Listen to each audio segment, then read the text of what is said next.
Hello, fans. It's Martha, and I want to welcome you to episode 3 of Cruising 41. And during this episode, we're going to be covering the Chinese Grand Prix that took place just this past weekend. And what a weekend that was! We witnessed history with Kimi Antonelli, youngest ever pole sitter in Formula One. Bravo, Kimi! Bravo! And he also won the race. And anyway, we're going to touch on all of those details, but that was an outstanding weekend for Kimi, and we are very, very happy for him. Congratulations, Kimi. Um, just a couple of highlights. Mercedes continues to be dominant. It was again another great weekend for Mercedes, and they are truly becoming the benchmark everybody else is chasing. And they are, really taking advantage of this momentum and this, competitive edge that they have at the moment. Um, we talked about Kimi Antonelli first win in Formula One. It was such a commanding performance in the race for him. And, again, we said it, but achieving that youngest pole sitter ever in Formula One. He turned a weekend of hope into a performance statement, and that was very, very nice to see. And the afterwards, the emotion, and his interview, it was just it was all very touching. And this is why sports, you know, are make a connection emotionally with us, because it was beautiful to see Kim's reaction to this very first win. China, just a reminder, China is or was our first sprint race of the calendar year. So we still have a few more to come. Miami is the next one and coming in May. I will not cover FP1 just so this video doesn't get too long, but so I'm going to start with the sprint quali. And in the sprint quali, no surprise, Mercedes dominated with George Russell securing the pole. And then we have Kimi Antonelli, next to him. And notably, Lando was able to put his McLaren, on third. And then we had Lewis. The gap between pole position with George and then third place with Lando was about 6 tenths of a second. But the pole position, the difference between pole position and the sixth place, which was Charles Leclerc, was slightly over a second. So that was not the kind of performance we wanted to see from Ferrari. I I believe that we saw that Macarena rear wind running, you know, um, with the Ferraris. uh, I want to say FP1, but then we didn't see it again. So they were testing it to see if that would be a competitive advantage for them, but it clearly didn't yield that advantage that we were aiming for. Um, I also want to mention that Checo wasn't able to participate in the sprint quali because he had a fuel system issue with his Cadillac. But they allowed him to run the sprint, even though he wasn't able to participate in the qualifying. Now, when it comes to the sprint, we had, of course, a really good start by Lewis. Those Ferraris, small turbo. He just, had a really good start. Remember, he was starting fourth on the grid. And then he was in a battle with George and then also with Lando. Lando eventually faded away, but here comes Charles, another Ferrari with a small turbo, making a position and then joining that battle in the front. Um, well, they're really good at these starts and just, the back and forth, the back and forth. They're really not there competitively with the energy deployment that Mercedes has achieved. They're close, but not quite enough to be able to maintain the lead.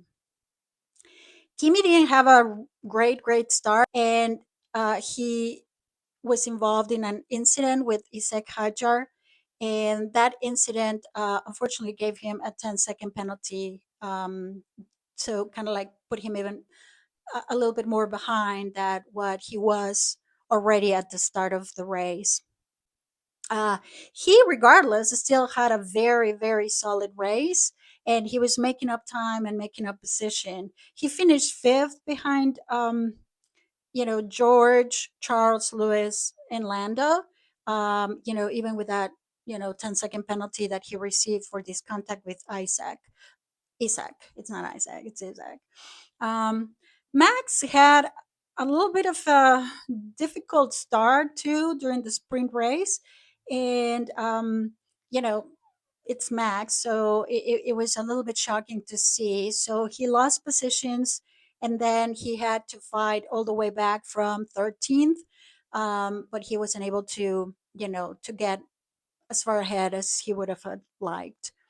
We had a safety car which was deployed lap 14, and this was because of an issue with Nico Hulkenberg's Audi that was, standing still on the side of the track. So they had to, to get the crews in to be able to move the car.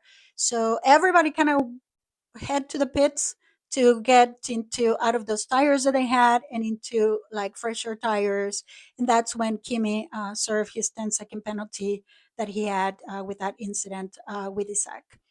Um, and then, well, George Russell won the sprint, and then we had Charles and then Lewis. So two Ferraris in the podium for a sprint race. Lewis, it's said over and over again, he loves China. He's really good in there. He won the sprint race last year, and he had a superb performance during the sprint. Another great performance from Ollie Behrman. Ollie, he is just giving us performance after performance, outstanding results for him and Haas.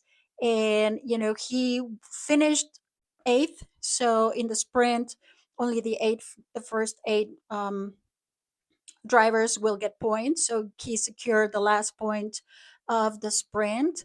And, he finished ahead of Max and, taking that point. But again, he is he's so strong and he is showing us such great performance, and it is outstanding to see. So then it came quali for the Grand Prix, and Kimi secured pole position. Historic, like we said, youngest pole sitter ever, and it was it was a very, very good lap from Kimi.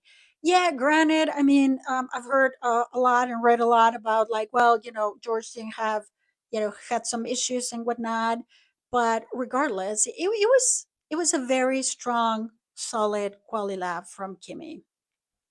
So the gap between Paul, Kimi, Antonelli, and six, which was Lando, was about a half second. But what it is, notably, or what I would like to highlight and underscore is that the the Ferraris of Leclerc and Lewis, they were so similar.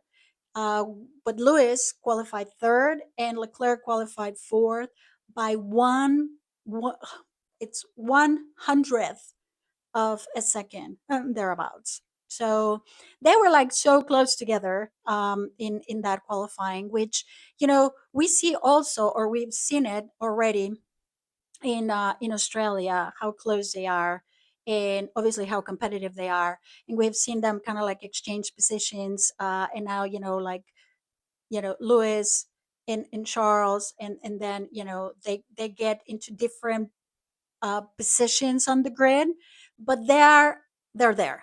They're there. They're together. They're giving us great racings and also great qualities. So it's great to see them both being competitive.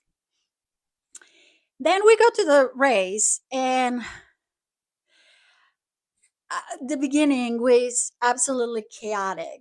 And by that, I mean, we had four cars that didn't even start the race. We had Lando not coming out of the pits. We had Gabby Bortoleto not coming out of the pits, and Alex Albon. Um, they had Oscar Piastri, who actually joined the grid, and then they had to wheel him back into the pits, and he did not start, as well.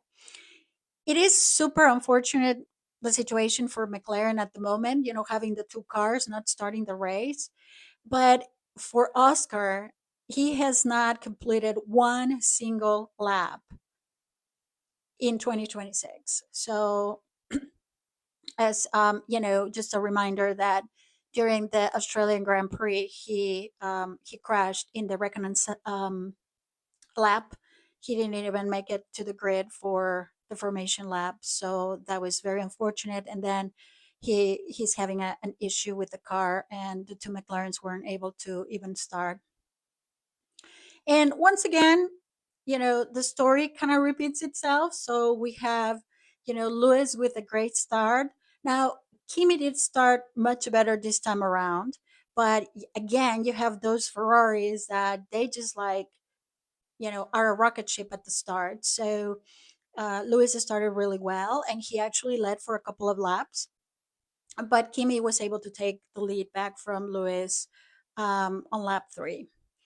Franco Colapinto had, also a super, start, and he made up six positions. Isaac Hadjar, he had an incident, and he almost collected Ollie Behrman. But what happened is Ollie was starting really well, and then this kind of like put him a little bit behind than he would have wanted, and so he had to make up positions. But like we've been saying time and time again, this is Ollie Behrman, and he is solid and he is great. So, of course, he had an outstanding performance. Max had an issue at the start yet again, and this is becoming a little bit of a pattern, something that we hope that it will not continue, because we always like to see that competitive Max being able to start well. And it's not because of, obviously, because of um lack of experience or lack of talent. We know how talented Max is, but these issues with the car are not allowing him to maximize his starts. um so he pitted on lap 10, and which it was very unfortunate, the timing for him, because turns out that he was a lap too early, and then we had a safety car, right thereafter.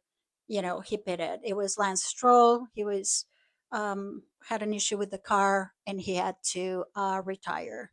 So Franco had at the time hard tires, and he was finding himself in second. At the end of that, first set of pit stops because of the safety car. Then we had this really exciting wheel to wheel action between the two Ferraris, Lewis Hamilton and Charles Leclerc. They gave us a superb demonstration of a good competitive back and forth, very respectful, very clean racing. They were giving us a heart attack because we didn't want them to like touch or something. Lewis said that they did touch, but it was just a little kiss. And but they both indicated they had so much fun during this back and forth, and he was just like really good racing, like I said, very respectful. But they were hard racing, but in a very respectful manner, so it was fun to watch. Max had an issue with the car, and he had to retire from the race. He retired on lap 46 of the race. And then, of course, like I said, woo, Kimi wins. Kimi wins. I'm wearing my Mercedes shirt. And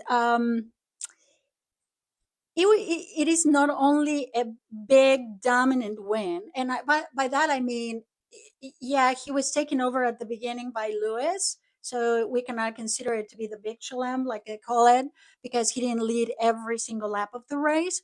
But he was able to get to Lewis, past Lewis, and he was able to maintain a very very strong pace throughout the Grand Prix, and to the point that even when George was able to pass the two Ferraris, eventually he was not able to catch Kimi. Um, I would say though that we were all like holding our breath for a moment there because Kimi had a little squirrely moment, and thankfully he didn't lose the car. He was able to rejoin, but oh boy, that was like something we were not expecting, and it was. But he brought it home. He brought it home in first place, first win of his Formula One career, and first win for an Italian driver in about 20 years. The last Italian driver to win a Formula One race was Giancarlo Fisichella. That was in Malaysia in 2006 and March 19th of 2006. If I get that, yeah, that date correctly, I think that's what it was.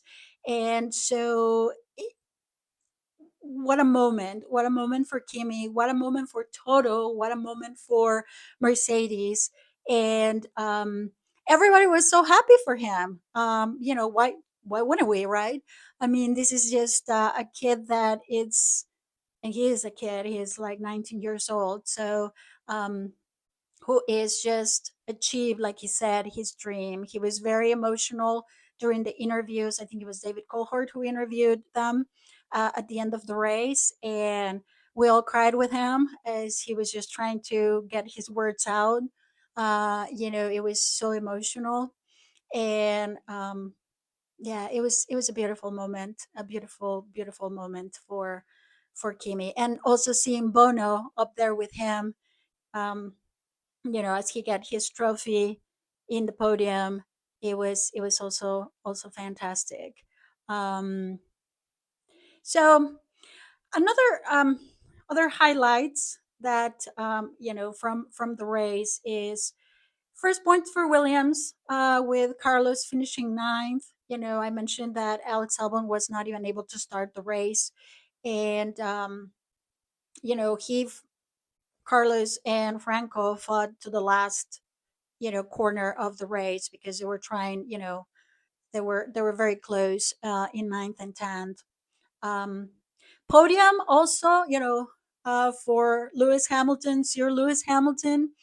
This is his first podium with Ferrari. I mean, we're not considering the sprint races because he won the sprint race in China, like I said, but this is his first podium as a Ferrari driver. um, so it's great to see Lewis Hamilton so happy and also back in the podium. There was another great result for Ollie, who finished fifth. So it was Kimi, George, Lewis, Charles, and Ollie. I mean, again, Ollie is just a magnificent driver. He's super talented, and great things are going to be coming his way soon. He's showing us great performances and with a Haas. So we should just mention that because that is something remarkable from him. Double points for Alpine with Gasly finishing sixth and Franco, like we mentioned, he finished 10th. So that is also a great accomplishment for the team. Cadillac, Cadillac finishing with both cars. Checo and Valtteri finished the race. Valtteri finished 13 and Checo finished 15. Esteban Ocon was between them after receiving a 10-second penalty for a collision with Franco, actually, as he was coming out of the pits. Esteban was coming out of the pits. So it is, again, another great accomplishment by Cadillac, being able to finish the race with both cars and getting all that data to be analyzed, and getting all this experience and whatnot. So that was really good. um we had at the end of the race 7 DNFs, the four that didn't start plus 3 DNFs during the race. And so that was something also to just to highlight. There were a lot of cars didn't not finishing. And then you probably were already seen the news about Bahrain and Saudi Arabia. Those the two Grand Prix that were coming in April are not going to take place in April.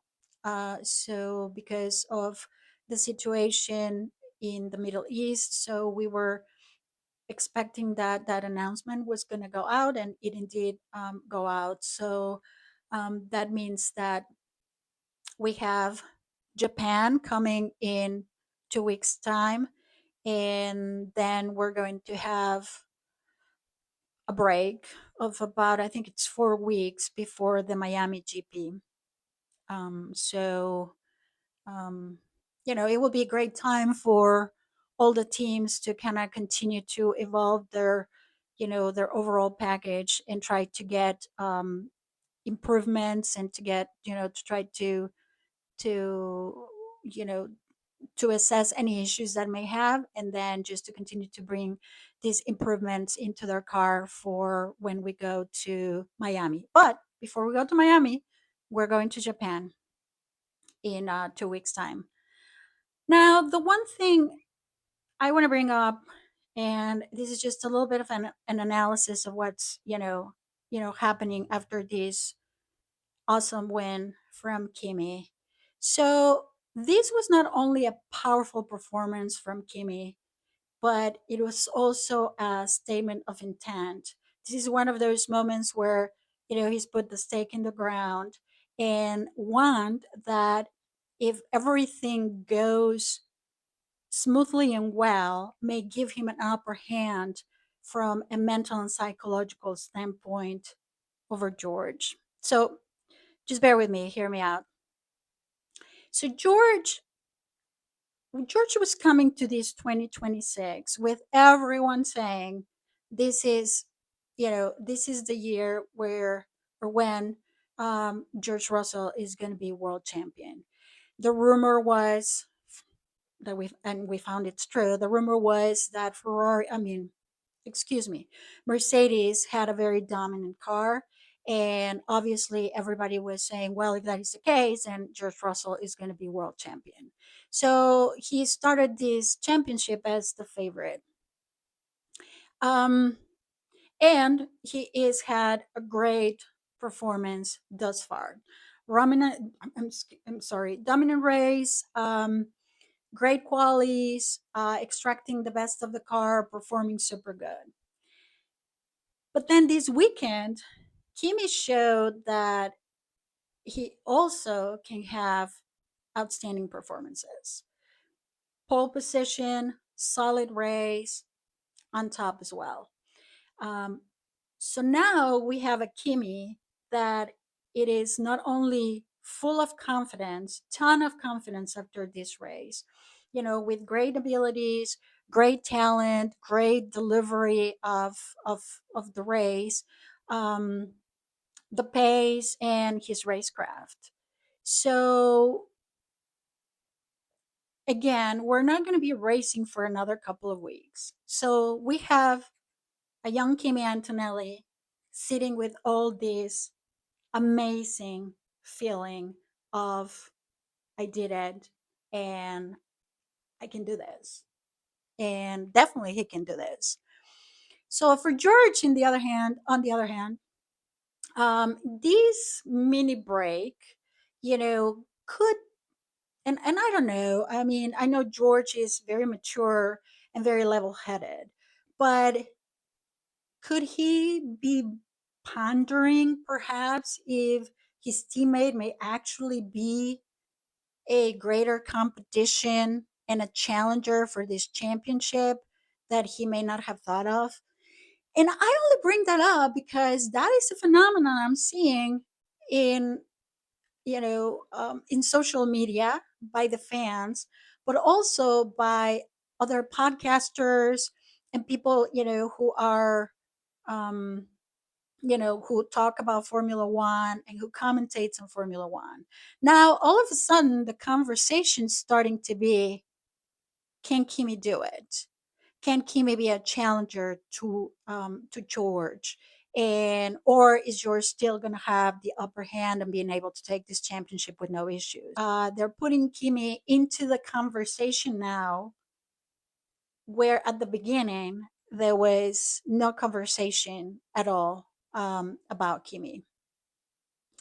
Um, it's too early, way too early to make an assessment on this because we only have two races under our belt.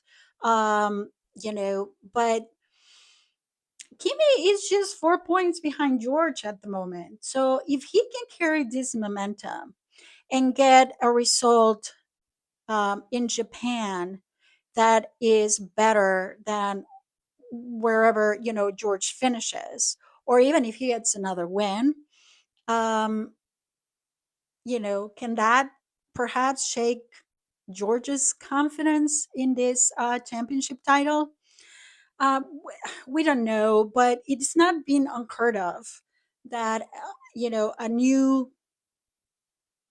a new driver or a non-established or experienced driver can come and shake things out of nowhere when nobody was expecting it. And you don't have to go too far. Just you go to 2007 between Fernando Alonso and Lewis Hamilton, actually. When Lewis started getting the confidence of, I can win races, it's like, you flip up a switch and then all of a sudden they start winning races and they start really challenging the more experienced driver. And will we see this between Kimi and George? I mean, time will tell, but I don't know. It's just it will be very interesting to see how this psychological edge moment will play out. Will it play out? Maybe not, maybe yes. But I think even for Kimi, when you think about it, like, I think Kimi at the beginning of this season and hearing all the noise about George is going to be world champion, he was probably, yeah, I'm good with that. But now things are a little different. So is this also going to be one of those we're flipping the switch moments for Kimi? We shall see. I think Kimi is going to be he's going to become stronger and stronger and stronger as the championship goes through, and it could be a nice battle that we have in our hands. The other comment I want to make real quick, it was about Toto's radio after Kimi won, and I have heard some comments about how that was very self serving of Toto, just to kind of highlight all the things that have happened, by him bringing Kimi into Mercedes. And then I think at the end he said something like, now you're a Grand Prix winner, or now it's victory, or something like that. And there's been some criticism out there about, well, that was very self serving from Toto. I, I actually want to provide a different view on that because I actually think that that was another mental psychological um, boost that Toto, and I'm thinking it was deliberate, put in there for Kimi. And let me explain why. So every time that anyone, not only just the athletes but anyone, every time that you're trying to do something that you're not sure whether you can achieve it or not, you always look for reference points or for areas where you see that you have done something that you didn't think you could do it. Like, there are areas that can reassure you that, yeah, you've done it before, you can do it again. Or areas where it says you had certain challenges and you face them, then of course you can, face this challenge. It's those areas that assure you. It's like looking for evidence. We all need evidence that some things, that we have done some things, that we have what it takes to get there. So Toto not only gave him that evidence that now this is victory, highlights how, he feels with the victory and whatnot. But he also did something that I think it was powerful too. He, you know, we all been hearing all of these things that have been said about Kimi. Too young, maybe too fast to put him in Mercedes. Maybe he should have gone to another team before just to get, the experience and whatnot. And I think by Toto highlighting those while also saying, and now it's victory, that also was a powerful way to kind of say, forget about all that, take it out of your subconscious mind because that does not hold true. It never did, but everybody was saying it. Now they won't say it. And so I think it's a powerful psychological way to get that extracted out of Kimi's, you know, head, if you will, subconscious, because it's been said time and time again. So, you absorb all of that information and you question yourself. That's always how it works. So, was it a tiny self-serving? Yeah, maybe a little bit, but I think there was a bigger purpose to say all those things to Kimi, so Kimi can now understand that that has to be taken out of that subconscious mind. And now he is a Grand Prix winner. He's done it. He's proved. And now all you have to do is think about what else you can do to build this momentum and continue to win. So next we go to Japan, like I said, in 2 weeks' time. And so oh, Suzuka has seen such epic, historic battles.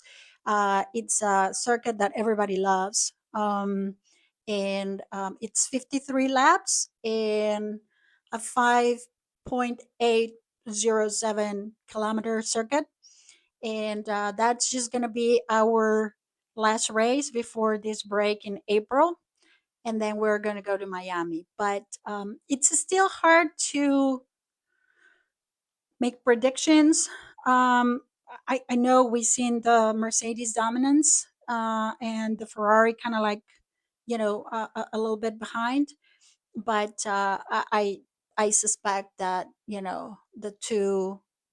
those two teams are going to continue to be there, 1-2, 1-2, and just fight for another win there.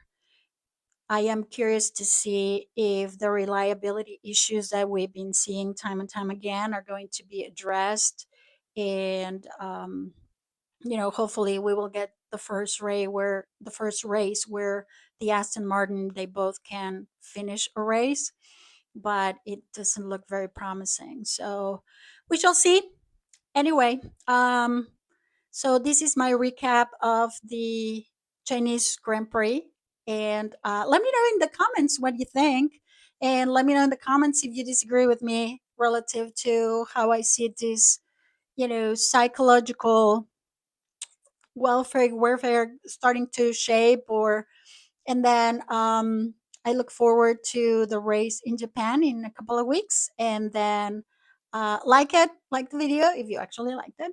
And, continue to join us for subsequent videos. And thank you for being here.